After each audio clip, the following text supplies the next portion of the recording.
Bomb সাইক্লোনের জেরে ইতিমধ্যেই মানুষের মৃত্যু দেখেছে আমেরিকা ও কানাডা। তাপমাত্রা নেমেছে -45°C। সাইক্লোন নিয়ে এখনও খুব আশার বাণী শোনায়নি আবহাওয়া দফতর। পূর্বাভাস, বম সাইক্লোন চলতি সপ্তাহে উদ্বেগেই রাখবে আমেরিকাকে। কিন্তু কি এই বম সাইক্লোন, কি বলছেন আবহাওয়াবিদরা?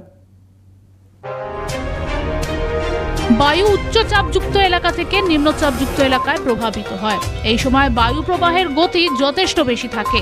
যখন উচ্চচাপের ভরের সঙ্গে নিম্নচাপের ভরের বায়ু মিলিত হয় তখনই ঝড়ের পরিস্থিতি তৈরি হয়। নিম্নচাপের ভরে যখন উচ্চচাপযুক্ত বায়ুর চাপ দ্রুত কমে যায় তখনই তৈরি হয় বম সাইক্লোন।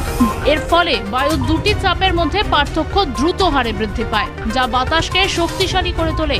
এই প্রক্রিয়াকে বম জেনেসিস বলে।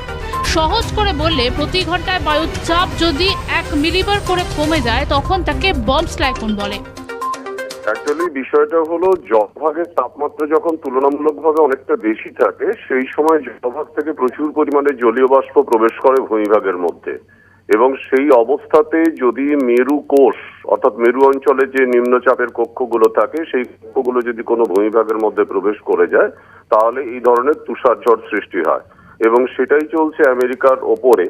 তো বেসিক্যালি এটা জলবায়ু পরিবর্তনেরই একটা প্রভাব হিসেবে আমাদেরকে ধরে নিতে হবে, এবং দ্রুত গতিতে অ্যাকচুয়ালি হিমরেখার অধঃপতন ঘটছে বা নিচের দিকে নেমে আসছে, যার প্রভাবে এই ধরনের ঘটনা কিন্তু বারংবার দেখা যেতে পারে, এবং শুধুমাত্র আমেরিকা নয়, উত্তর গোলার্ধের বিস্তীর্ণ অঞ্চলে এই ধরনের বম সাইক্লোন বা তুষার ঝড় কিন্তু সংঘটিত হতে পারে। মূলত আরো দিন 15-20 বাদে যখন জলভাগের তাপমাত্রা ধীরে ধীরে হ্রাস পেতে শুরু করবে তখন ধীরে ধীরে এটা নিয়ন্ত্রিত হবে।